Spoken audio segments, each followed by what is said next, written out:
नमस्कार, मैं शिमला से राजेश मल्होत्रा। आप दिव्य हिमाचल टीवी देख रहे हैं। शाम के 6 बज गए हैं। आज दिन भर की अपडेट आपको इस बुलेटिन के जरिए देंगे। देखिए, आज बात करेंगे, एक तो आगे अप्रैल का महीना अब शुरू हो रहा है, नए वित्त वर्ष का पहला मंथ है, इसमें छुट्टियां भी ज्यादा हैं। अप्रोक्सीमेटली 10 के आसपास तो छुट्टियां वैसे ही बन रही हैं, लेकिन 30 और 31 को लेकर कुछ विभागों में ऑर्डर हुए हैं कि छुट्टियां नहीं होंगी, खासकर सैटरडे और संडे को लेकर, जिसमें राजपत्रित अवकाश है। ये कौन से हैं, ये बात करेंगे। स्कूल वेकेशन का नया शेड्यूल फाइनल हो गया है। आज आपने एक ऑर्डर देखा होगा, हालांकि इसकी जानकारी हम आपको पहले दे चुके थे कि जो अप्रैल में 4 दिन की ब्रेक होती है आफ्टर रिजल्ट, वो अब नहीं मिलेगी। वो आज ऑर्डर हो गया है, लेकिन असली बात ये नहीं है। असली बात यह है कि वेकेशन शेड्यूल जिसका इंतजार नए फाइनेंशियल ईयर के लिए या नए शिक्षा सत्र के लिए लोग कर रहे थे, वो आज फाइनल हो गया है। और उस शेड्यूल के मुताबिक फिर आगे क्या क्या होगा उसको लेकर आगे बात करेंगे, और जो इसमें किस तरह से बदलाव किया गया है, ये ऑर्डर आज होने वाला है, इसीलिए इसकी जानकारी इस बुलेटिन में आपको देना जरूरी है।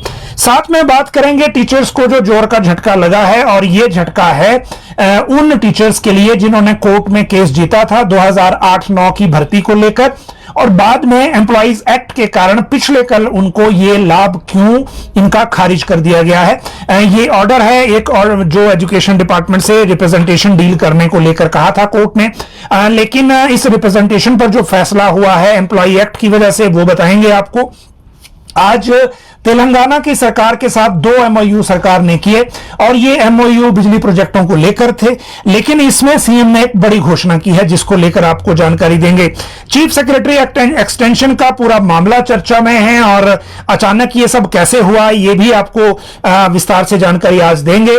कैडर विभाजन पर एक ऑर्डर हुआ है हेल्थ से, क्योंकि कैबिनेट ने यह फैसला लिया था। माननीयों का जो कल, विधायकों का, मंत्रियों का जो कल वेतन भत्ते बढ़े हैं, उसके कारण कर्मचारियों को भी अपने भत्ते याद आए हैं। आज एक प्रेस वार्ता के जरिए क्या कहा गया वो बताएंगे आपको। पेंशनर्स का एरियर स्थापना दिवस पर क्यों याद आया। आईएएस शिक्षा निदेशक कब होगा, कल कैबिनेट में कुछ फैसले हुए हैं। कैबिनेट के इन फैसलों की जानकारी, क्योंकि कल फैसले भी लेट हुए थे 6 बजे के बुलेटिन के बाद, तो इनके फैसलों की जानकारी आज आपको दें। उसके साथ आपको यह भी बताएंगे कि जो ये निर्णय हुआ है शिक्षा निदेशालय के पुनर्गठन का, इस निर्णय से क्या फर्क पड़ने वाला है, और इस निर्णय से आने वाले दिनों में क्या बदलाव होने वाला है स्कूल में, और खासकर डायरेक्टरेट में भी, क्योंकि 2 तरह के बदलाव होंगे। एक होगा स्कूल के स्तर पर, और दूसरा बदलाव होगा जो अभी होने वाला है जो डायरेक्टरेट के स्तर पर। इन दोनों चीजों की बात आपके साथ करेंगे। इसके बाद बात करेंगे जो कमजोर बच्चे हैं, ये भी वैसे कैबिनेट का ही मामला है कल का, जिनको फेल होने को लेकर अब एक नियम और उसमें आरटी में चेंज किया जा रहा है। आरटी एक्ट में बदलाव किया जा रहा है राज्य सरकार के द्वारा, और इस एक्ट में ये अमेंडमेंट की जाएगी। इस अमेंडमेंट के बाद एक और चीज आपको बताएंगे कि जो राज्य सरकार ने इसके बाद एक निर्णय लिया है, उसकी बात करेंगे। बीआरसीसी भर्ती एग्जाम को लेकर बात करेंगे। डिपार्टमेंटल एग्जाम का सिलेबस बदला गया है, किन किन पोस्टों के लिए बदला गया है वो बताएंगे आपको। और पंजाब यूनिवर्सिटी में हिमाचल के एक छात्र का मर्डर हो गया है।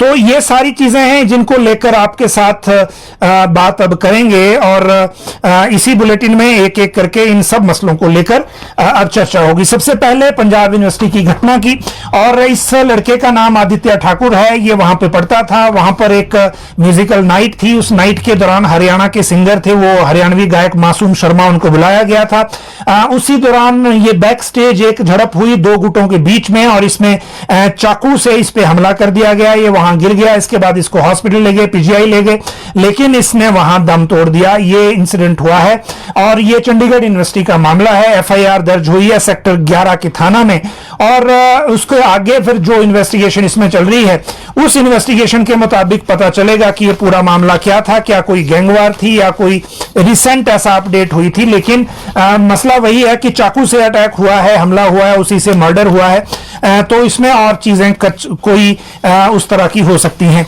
अगली बात करते हैं जो डिपार्टमेंटल एग्जाम का सिलेबस बदला गया है। देखिए ये हिपा ने HP board of departmental examination जो इंस्टीट्यूट ऑफ पब्लिक एडमिनिस्ट्रेशन होता यहाँ डॉक्टर मनमोहन सिंह के नाम पे फेयर लॉन हिपा में है, उन्होंने ये नोटिफिकेशन जारी की है और इसमें सिलेबस में बदलाव किया गया है।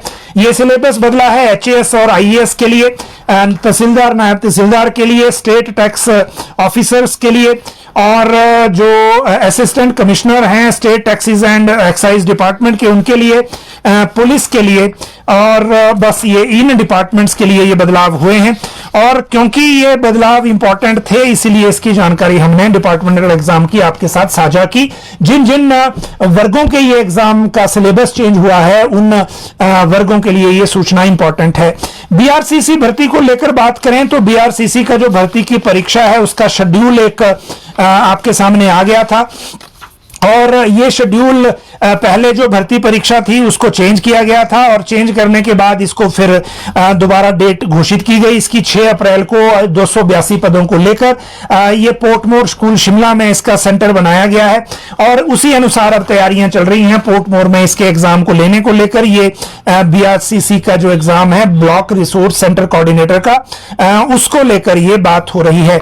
एक और ऑर्डर निकला है स्कूलों में 1 अप्रैल से जो नया सेशन शुरू हो रहा है उसमें टीचर्स और बच्चों दोनों की ऑनलाइन अटेंडेंस लगेगी और जो टीचर्स की अटेंडेंस है वो मैनुअल अब नहीं होगी, सिर्फ विद्या समीक्षा केंद्र पर ये लगेगी। हर टीचर को अपने मोबाइल में ये ऐप डाउनलोड करना होगा और जैसे ही टीचर वहां स्कूल परिसर से दूर जाएगा हेडक्वार्टर में यहां पे अलार्म बजेगा उस स्कूल में उस पर्टिकुलर टीचर को लेकर, ताकि वो पता लग जाएगा कि टीचर स्कूल में है कि नहीं। लेकिन खैर इंडिया में टेक्नोलॉजी खैर आती है लेकिन टेक्नोलॉजी का तोड़ भी साथ में आता है और इसके लिए जिस फोन में मोबाइल ऐप हो अगर उस फोन को स्कूल में छोड़ दिया जाए तो भी तो वो कैसे मॉनिटर होगा, एक सवाल ये है। वैसे कोरोना के दौरान भी इस तरह की कई चीजें हुई थी जिनको बाद में एस्टेब्लिश नहीं किया जा सका था, लेकिन ये एक चेंज है सिस्टम में तो वो हमने इसकी जानकारी आपको दी।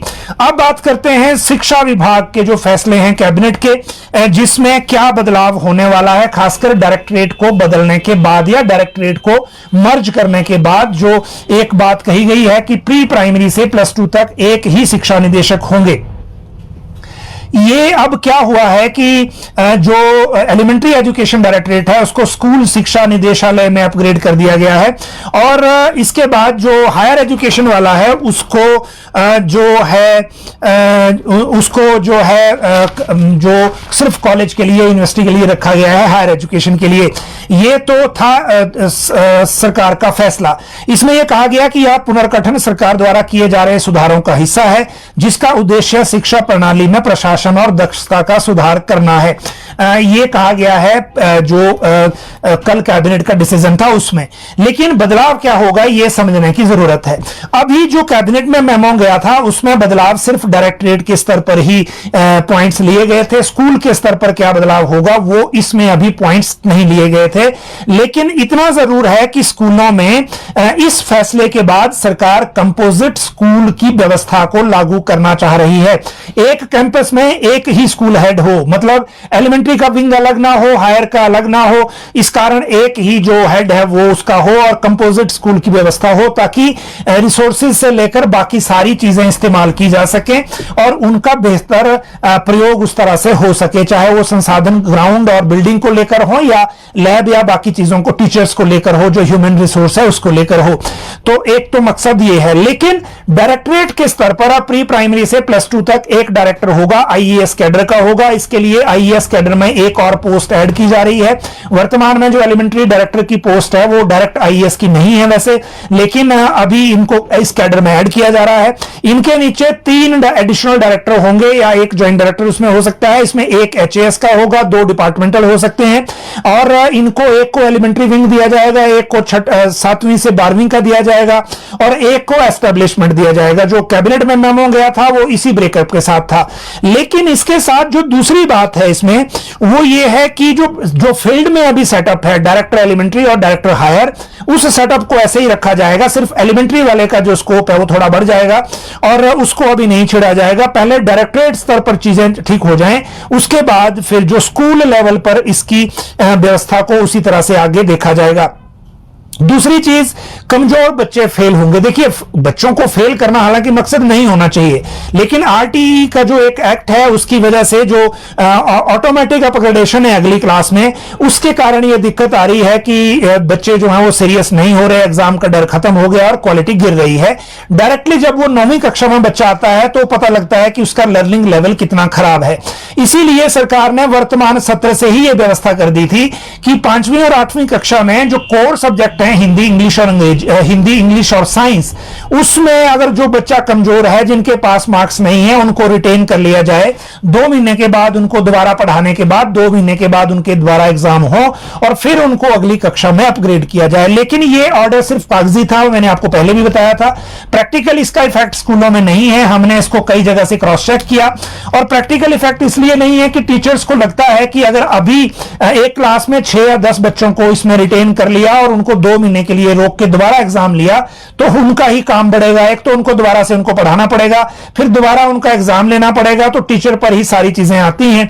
और इसीलिए वो इस एक्स्ट्रा काम से बचने के लिए, चाहे उनकी आंसर शीट को अपग्रेड करना पड़े, ठीक करना पड़े, खुद ऐड करना पड़े, नकल करानी पड़े, उनको आगे कर देते हैं। ये फीडबैक है। अगर इसमें असली बात क्या है वो सेक्रेटरी एजुकेशन या बाकी लोग आपस में चेक कर सकते हैं, डायरेक्टर चेक कर सकते हैं, लेकिन हो ऐसा ही रहा है। ये हमने एटलीस्ट 3 या 4 स्कूलों से इसका अलग अलग तरह से पता किया, तो प्रेजेंटली इसका कोई इफेक्ट नहीं है। लेकिन अब कैबिनेट ने कल रात को राइट टू एजुकेशन एक्ट है, उसमें उसके जो रूल्स हैं 2011 के हिमाचल के हैं, 2010 के भारत सरकार के हैं, उनमें अमेंड करने का फैसला किया है। और इसमें यह कर दिया है अब कि जो 5वीं और 8वीं है उसकी परीक्षा लेने की व्यवस्था की जाएगी। अभी यह तय करेंगे कि यह बोर्ड लेगा कि विभाग खुद लेगा। और दूसरी तरफ यह होगा कि अगर उसमें बच्चा फेल हो जाता है तो उसको पहले 2 महीने के बाद एक ऑप्शन देंगे दोबारा एग्जाम की। अगर वो उसमें भी फेल हो गया तो फिर पूरे साल के लिए वो रिटेन हो जाएगा, उसको अगली कक्षा में अपग्रेड नहीं करेंगे। ये इस चीज का इफेक्ट आ सकता है, लेकिन वर्तमान में जो किया है कि 2 महीने के लिए रिटेन करो, उसका कोई इफेक्ट नहीं है। तो ये एक चीज हो रही है अमेंडमेंट के बाद। इसकी अमेंडमेंट के बाद जो इसका इफेक्ट आएगा उसकी जानकारी हम आपको तब देंगे कि इस अमेंडमेंट के बाद क्या चेंज इस पूरे सिस्टम में आया। लेकिन ये मामले 2 कैबिनेट के थे। अब आपको जानकारी देते हैं 2 और मामलों की, और वो मामले हैं पेंशनरों से रिलेटेड। देखिए, पेंशनरों की अगर मैं बात करूं तो पेंशनर्स का स्थापना दिवस समारोह, ये हिमाचल पेंशनर संघ है कोई, इनका बनीखेत चंबा में हुआ आज, और उसमें बाकी सारी चीजों को लेकर सारी चीजें हुई। मंच का संचालन से लेकर जो शुभारंभ संघ के उनके जो लोग हैं उन्होंने किया, प्रदेश अध्यक्ष योगराज शर्मा इसमें थे। और इसमें जो चिंता व्यक्त की गई कि 2016 से पेंशन संशोधन के वित्तीय लाभ नहीं मिले। दूसरा, जो 2023 और 24 का 4% डीआर है वो भी इनको नहीं मिला। और जो 3% महंगाई भत्ता जारी करके जो अभी अनाउंस कर दिया है उससे भी हमारे साथ एक तरह से जो है वो गलत हो जाएगा। ये बातें इन्होंने कही। सरकार को पेंशनरों को इस तरह से टेकन फॉर ग्रांटेड नहीं लेना चाहिए, ये बात पेंशनरों ने कही है। लेकिन कर्मचारियों को याद आ गए अपने भत्ते माननीयों के कल का सारे किस्से देखने के बाद, और जो जिस विधायक ने कहा उसको लाइव देखने के बाद। आज जो संयुक्त कर्मचारी महासंघ है, वीरेंद्र चौहान और ये हीरालाल वर्मा वाला, इन्होंने एक प्रेस वार्ता की और इन्होंने कहा कि हम जो माननीयों की जो वृद्धि है वो मुख्यमंत्री ने तो कहा कि वो 24 या 26% है, लेकिन अगर हम इसको कैलकुलेट भी करते हैं जो फिगर अलग अलग जगह कोट हुआ है तो ये 37 से 38% से ज्यादा है, लेकिन वो उसका विरोध नहीं कर रहे। उन्होंने ये कहा कि जिस तरह से विधायकों को लग रहा है कि उनका जीना मुश्किल हो गया, महंगाई बहुत है, गाड़ियां नहीं चल रही, बड़ी बड़ी गाड़ियां चाहिए क्योंकि उनका सफर गाड़ियों में निकल जाता है। और दूसरी बात यह कि परिवारों से पैसा लेना पड़ता है, गुजारा नहीं हो रहा, पॉलिटिक्स नहीं चल रही, तो कर्मचारियों का भी यही हाल है। क्योंकि 2016 के बाद ना तो उनकी वो पैरिटी मिली जो पंजाब के पे स्केल के बाद उनके भत्तों की थी, और हिमाचल में लगभग 2 दशक हो गए कि जो भत्ते हैं वो उस तरह से अपग्रेड नहीं हुए जिस तरह से होने चाहिए थे, और ना ही महंगाई का जो सूचकांक है उसके हिसाब से डीए, क्योंकि पहले डीए कर्मचारियों को अपडेटेड मिलता रहता था, वो भी नहीं मिल रहा है। तो ये दिक्कत आ रही है। तो ये कर्मचारियों को इसलिए याद आया क्योंकि इन्होंने जो ये विधानसभा में देखा पिछले कल, उसको देखने के बाद ये सारी चीजें उनके ध्यान में आई हैं, इसीलिए आज प्रेस वार्ता भी की। अब बात करते हैं कैडर विभाजन के एक ऑर्डर पर। देखिए, कैडर विभाजन को लेकर आज ऑर्डर हुआ है और ये नोटिफिकेशन की है सेक्रेटरी हेल्थ ने, ये कैबिनेट ने डिसीजन लिया था।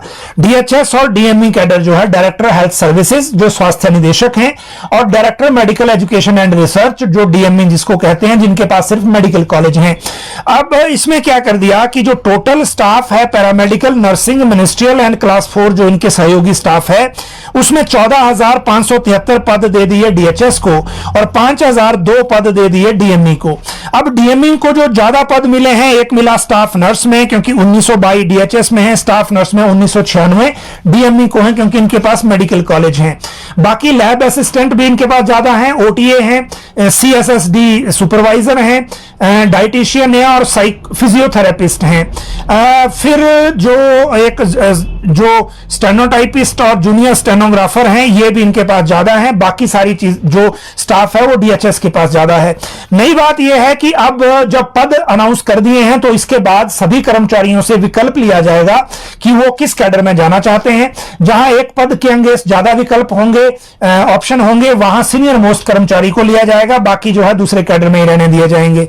प्रमोशन प्रभावित नहीं होगी ऐसा इन्होंने इसमें कहा है। हालांकि कितनी प्रभावित होगी या नहीं ये बाद में पता चलेगा, लेकिन जो इंतजाम किए गए हैं इसमें वो ऐसे किए गए हैं कि इनकी प्रमोशन जो है वो उससे प्रभावित नहीं होगी। बाकी चीजें इनकी उस वक्त जब ऑर्डर होगा तब देखेंगे, लेकिन इसके बारे में ऑर्डर हो गया जिसको लेकर पहले सिर्फ कैबिनेट में फैसला हुआ था। दूसरी बात इसके बाद अब यह है कि जो चीफ सेक्रेटरी एक्सटेंशन का एक ऑर्डर है जिसको लेकर सचिवालय में भी चर्चा है और बाकी कई लोगों में भी एक तरह से जिसको कहते हैं हैरानी इसकी हुई है, क्योंकि किसी को यह आभास नहीं था कि चीफ सेक्रेटरी को भी एक्सटेंशन मिल सकती है। हिमाचल में इस तरह का मामला ये इस तरह के परिस्थितियों में पहला ही है। तो जब ये नोटिफिकेशन देखिए हुई, उस नोटिफिकेशन में ये कहा गया कि in supersession of departments notification 12 सितंबर 2024 with the prior approval of government of India, department of personnel and training new Delhi conveyed vide letter number such and such 28/3/2025 is pleased to order extension of Sri Prabodh Saxena, Chief Secretary to the Government of Himachal Pradesh, Shimla for the period of 6 months with effect from 1 April 2025 to 30/9/2025. IAS Prabodh Saxena, Chief Government of Himachal Pradesh, shall now retire from government service after expiry of extension period 30/9/2025. ये इसमें कहा गया है। अब देखिए आपकी इसमें actually हुआ क्या। इसमें हुआ ये कि जब यहां पर क्योंकि प्रबोध सक्सेना को लेकर रेरा में इनकी नियुक्ति को लेकर प्रोसेस चल रहा था रियल एस्टेट रेगुलेटरी अथॉरिटी में, लेकिन चीफ जस्टिस की कमेटी ने जब ये नहीं किया और पुराना एक मामला जो दिल्ली में है उसको देखते हुए जब इसको नहीं किया, तो फिर सरकार को लगा कि अब और ऑप्शन क्या है। हिमाचल में दरअसल पिछली सरकार के दौरान भी इस तरह की कोशिश करने की सोची जा रही थी, लेकिन वो हो नहीं पाया। लेकिन इस बार मुख्यमंत्री सुक्खू ने इस मामले को भारत सरकार से टेकअप किया। फिर जो केंद्रीय मंत्री या प्रधानमंत्री कार्यालय जहां भी संपर्क इसके लिए करना जरूरी है क्योंकि डीओपीटी बीच में इसमें होता है, वहां पर करने के बाद, क्योंकि ये चिट्ठी जब रेरा में इनका नहीं हुआ 14 या 15 तारीख की वो मीटिंग थी जो चीफ जस्टिस वाली थी, और ये बजट से पहले की बात है, बजट 17 तारीख को था, तो उसके बाद ये चिट्ठी गई, बजट के बाद, बजट पेश करने के बाद ये चिट्ठी गई, और इस चिट्ठी के बाद इसमें फिर दिल्ली से फैसला हुआ, और फैसला होने के बाद अब ये ऑर्डर आपके सामने है। और वर्तमान चीफ सेक्रेटरी जो है प्रबोध सक्सेना, उनको 6 महीने की एक्सटेंशन मिल गई है। अब वही पद पर बने रहेंगे और वही आगे का काम भी देखेंगे। अगली बात है इसके बाद अब जो आज मुख्यमंत्री ने घोषणा की। देखिए आज तेलंगाना का जो उप मुख्यमंत्री थे वो आए हुए थे शिमला, और ये जो 2 प्रोजेक्ट हैं हमारे लाहौल स्पीति में ही है शायद, ये सेली और मयाड़ प्रोजेक्ट, और ये एक 150 मेगावाट का है शायद और एक 400 मेगावाट के हैं। इन प्रोजेक्टों को अब तेलंगाना गवर्नमेंट को दिया जा रहा है और तेलंगाना गवर्नमेंट इनको लेने को तैयार भी है। तेलंगाना गवर्नमेंट ने जो राज्य सरकार की वर्तमान शर्तें हैं उनको भी मान लिया है और 400 मेगावाट का सेली है, 120 मेगावाट का मियार जल विद्युत परियोजना है, ये लाहौल स्पीति में है दोनों। मुख्यमंत्री ने यह कहा कि तेलंगाना सरकार 40 साल के बाद इन प्रोजेक्टों को वापस करेगी और 12, 18 और 30% रॉयल्टी देगी, जो एक पीरियड इनका होता है उसके बाद। अब जो बाकी इससे पहले प्रोजेक्ट एलोकेटेड हैं, चाहे वो एसजेवीएन को है, चाहे एनएचपीसी को है, चाहे बाकियों को है, उन जो जिनको प्रोजेक्ट अलॉटेड है, अगर वो भी 40 साल के हिसाब से हमें जो इन प्रोजेक्टों को वापस अगर नहीं करेंगे तो जो उनसे सरकार इन प्रोजेक्टों को वापस ले लेगी। ये बड़ी घोषणा सीएम की, क्योंकि आज ये इस कार्यक्रम में थे और इसके लिए डिप्टी सीएम जो हैं तेलंगाना के वो आए हुए थे। उनके आने के बाद ये जो एमओयू हुआ पीटरहॉफ में आज, और इस एमओयू के बाद ये सारी चीजें आगे हुई हैं। उसी के बाद जो प्रक्रिया है वो आगे बढ़ी, लेकिन ये तो चलो एमओयू हो ही गया, लेकिन इस एमओयू के बाद जो चीजें हैं वो अब किस तरह से आगे बढ़ेगी वो भी एक देखने वाली बात होगी। और वो इसलिए भी देखने वाली बात होगी क्योंकि जो जिनको पुरानी शर्तों से प्रोजेक्ट मिले हैं उनको ये सारी चीजें कितनी जल्दी मिलेंगी और किस तरह से आगे कितनी जल्दी उनको प्रोजेक्ट वापस करेंगे, ये सारी चीजें उसमें जो है इनको देखनी पड़ेंगी। अब जो टीचर्स को झटका लगा है, मैं वो पहले आपके साथ बात कर लूं, उसके बाद आपके साथ बात करेंगे स्कूल के वेकेशन शेड्यूल का, जो अभी अभी आ गया है, नोटिफाई हो गया है स्कूल वेकेशन शेड्यूल, और ये पूरा शेड्यूल है, सिर्फ अप्रैल के 4 दिनों की बात नहीं है। पहले टीचर्स के लिए जो झटका लगा है उसकी बात कर लें, बाकी चीजों को इसके बाद आगे फिर एक एक करके देखेंगे। और अभी जो हमारे सामने अपडेट है और जो ऑर्डर है एक टीचर्स वाला, वो है डायरेक्टरेट ऑफ एलिमेंट्री एजुकेशन का। ये जो ऑर्डर है, ये जो केसेस इसको लेकर कुलदीप चंद बनाम state of HP, Narendra Thakur बनाम state of HP, Om Prakash बनाम स्टेट ऑफ एचपी, इस तरह के बड़े सारे केसेस इस मामले में पहले हुए। और ये मामला है 2008 की उस भर्ती का जिसके जरिए टीजीटी में 4568 पोस्ट भरी गई थी, बैच वाइज भर्ती भी इसमें शामिल थी। और इन पोस्टों को भरने को लेकर टेक्निकल दिक्कत यह थी कि 2008 में ये रिक्वेजिशन गई, लेकिन 2009 में इसको जो कॉन्ट्रैक्ट है, जो इंसर्शन है टीजीटी के रूल्स में कॉन्ट्रैक्ट की अपॉइंटमेंट का, वो हुआ 2009 में, 22/10/2009 में, जबकि इनकी भर्ती प्रक्रिया शुरू हुई 16/6/2008 को। इन्होंने इसी टेक्निकल ग्राउंड पे कोर्ट में केस किया। कोर्ट में इनको कोर्ट से ही ऑर्डर ये हुआ कि अगर जब इनकी भर्ती हुई तब इनके भर्ती नियमों में ही कॉन्ट्रैक्ट नहीं था, तो इनको आप कॉन्ट्रैक्ट पे रेगुलर कॉन्ट्रैक्ट पे अपॉइंट नहीं कर सकते। फिर ये डिसीजन हुआ, और डिसीजन जो है आरएनपी रूल का को लेकर ये डिसीजन 2019 में आया। इसमें जो regular appointment instead of contract करने को लेकर 2019 में आया। 2019 में के बाद जब इसको लागू लगे करने, तो बहुत से इसमें लेक्चरर बन चुके थे। और आगे ये केस है कुलदीप चंद, मनोज कुमार, मनोहर लाल, इनकी तरफ से भी ये केस आगे हुआ। और इसके बाद जो है जब ये केस हुआ उसके बाद तो इन्होंने केस जितना इन्होंने शुरू किया, फिर कन्वे भी कर दिया राज्य सरकार ने, अप्रूवल की इस ऑर्डर्स को इंप्लीमेंट कर दिया जाए। पहले ऑर्डर इंप्लीमेंट किया क्वा पटिशनर, मतलब सिर्फ पटिशनर पर ही लागू किया जाए।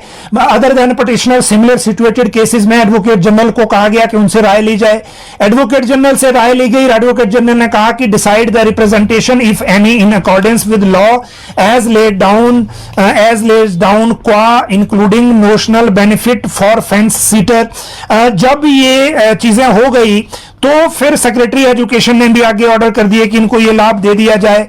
लेकिन जो रिप्रेजेंटेशन जो वापस रिवर्स हुआ फेंस सीटर को लेकर, जो पटिशनर नहीं थे उनको लेकर ये वापस आया। तो उसके बाद अब ये हुआ now Himachal Pradesh recruitment and condition of services of government employees act 2024, जो नोटिफाई किया गवर्नमेंट ने 19 फरवरी 2025 को, लागू किया 20 फरवरी 2025 को।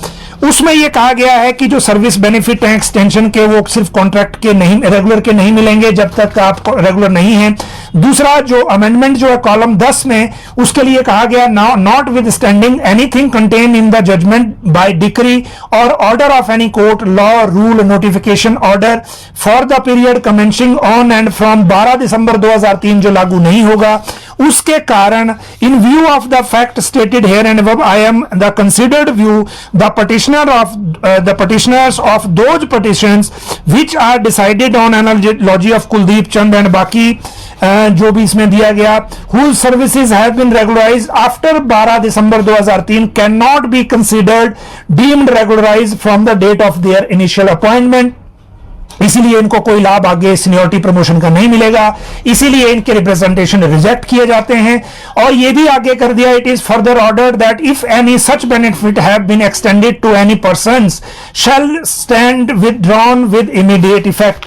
जिनको ये मिल चुके हैं उनके भी वापस कर दिए ले लिए गए हैं, और जिनको नहीं मिले हैं खैर उनको तो अब मिलने ही नहीं, लेकिन जिनको मिल भी गए थे उनके भी वापस ले लिए गए हैं। ये टीजीटी के मामले में ऑर्डर हुआ है। अब इसके बाद जो स्कूल वेकेशन शेड्यूल को लेकर सबसे बड़ी बात है, वो नोटिफिकेशन भी हमारे सामने आ गई है। और इस नोटिफिकेशन में कहा गया है regarding approval of vacation schedule for sports activity, vacation schedule for government school annexure A to 3, sports calendar under 19, under 5, under 14 annexure B to B4, annual academic calendar annexure 3C, और जो mention date academic calendar notified extension of age, ये सब इसमें कहा गया है। अब पहले जो है सबसे पहले है वेकेशन शेड्यूल एनेक्सर A1 से लेकर A3 तक। तो वेकेशन कैलेंडर जो है A1 का, A2 एंड A3 ये देख लेते हैं पहले। अभी देखिए जो वेकेशन है विंटर क्लोजिंग स्कूल की, वो शीट अलग से दी गई है। टोटल 52 डेज हैं। इसमें जो रिवाइज्ड शेड्यूल है एप्लीकेबल 1 अप्रैल से, उसमें जो विंटर वेकेशन है वो 1 जनवरी से 11 फरवरी तक है।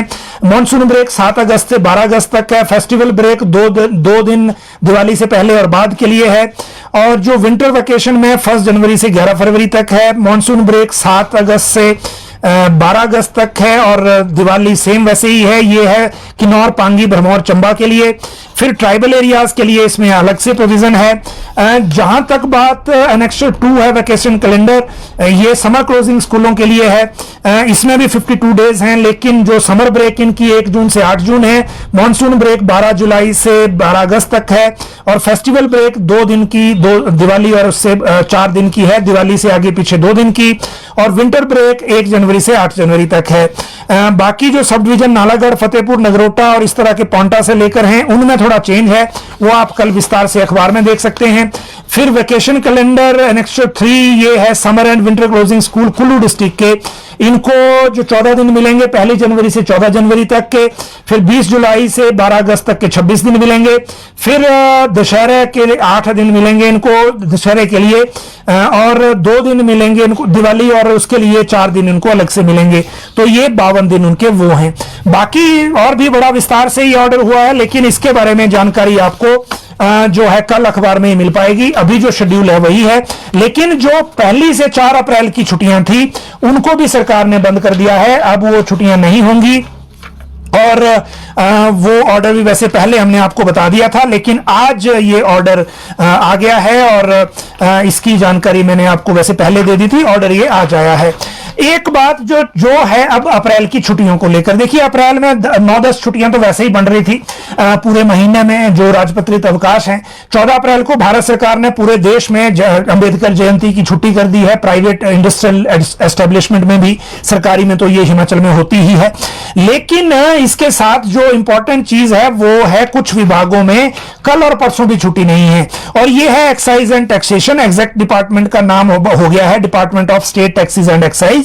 और इसमें छुट्टी इसलिए नहीं है क्योंकि ये कमिश्नर ने ऑर्डर किए हैं कि नई एक्साइज पॉलिसी 1 अप्रैल से लागू होनी है, उसकी लाइसेंस और बाकी सारी चीजें अपलोड होनी है एक्साइज ई गवर्नेंस पोर्टल पर, लोगों को परमिट इशू होने हैं। इसीलिए 30 और 31 मार्च को एक्साइज ऑफिसेज पूरे स्टेट में खुले रहेंगे, गेजेटेड हॉलीडेज पर भी। और दूसरी तरफ जो बाकी जो डिस्टिलरीज हैं या ब्रिवरीज हैं, बॉटलिंग प्लांट्स हैं, वो भी छुट्टी के दिन खुले रहेंगे 30 और 31 को, ताकि जो स्टेक होल्डर्स हैं उनको जो लिकर सप्लाई है वो पूरी तरह से की जा सके।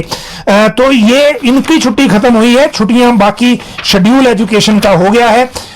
एक अपडेट वोकेशनल ट्रेनर को लेकर आई थी जो चौड़ा मैदान में आए थे और वहां मंत्री के साथ बैठक में इनकी नहीं बनी बात, फिर धरने पर ये वहां बैठ गए हैं। 11 दिन की हड़ताल पहले कर चुके हैं। शिक्षा मंत्री के साथ 2.5 घंटे इनकी बैठक चली और मंत्री माने पर अधिकारी नहीं माने, जो इनकी मीटिंग सचिवालय में हुई। निजी कंपनी के साथ 31 मार्च को करार खत्म होना है और शिक्षा मंत्री ने ही ये हड़ताल पहले तुड़वाई थी, लेकिन ये बात नहीं बनी है। तो ये एक सूचना है सिर्फ, बाकी जो अपडेट है वो मैंने आपको पहले इसमें दे दिया। आज यही मसले मुख्य तौर पे थे। अगर आपके पास कोई क्वेरी है तो इसी कमेंट बॉक्स में जरूर करें ताकि हम बाद में उसका रिप्लाई ला सकें। आप सब लोग लाइव जुड़े, बहुत बहुत शुक्रिया।